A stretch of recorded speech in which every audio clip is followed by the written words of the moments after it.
දැන් වංචා දූෂණ ගැන විශාල පිපාසයක් තියෙනවා මේ රටේ ජනතාවට දඬුවම් ලබා දීම පිළිබඳව. එක අවුරුදු 76කට පස්සේ ආණ්ඩුවක් හදලා තියෙනවා. මොන වගේ ආණ්ඩුවක්ද? මහජනයාගේ මුදල් රුපියලක් හොරකම් කරන්නේ නැති, නාස්ති කරන්නේ නැති ආණ්ඩුවක් හදලා තියෙනවා. මේ අපි කවුරුවත්, අපේ ඇමතිවරු, මම, අපේ മന്ത്രിවරු කිසි කෙනෙක් මම සහතිකයක් දෙන්නම් එක රුපියලක් හොරකම් කරන්නේ නැහැ, නාස්ති කරන්නේ නැහැ මහජනයාගේ.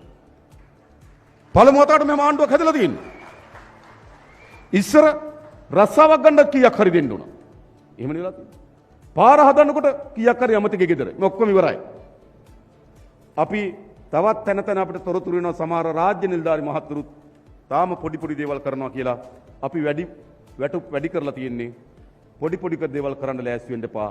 කරොත් බොහොම අමාරුවෙන් හොයාගත්තු රස්සාව ඉතා කෙටි දවසකින් නැතුව යනවා. මම අද කියන්න. මේ රට හදන්න ඕනේ එහෙමයි. ඕන නැද්ද? එහෙම ඕනනේ. දැන් මම දන්නවා රේගු දෙපාර්තමේන්තුව 4 දිනක වැඩ තහනම් කරලා එළියට ගිහලා තියෙනවා. එළියට දාලා තියෙනවා. හරිද? තව දෙන්නේ 3 දිනක එළියට වැටෙනවා.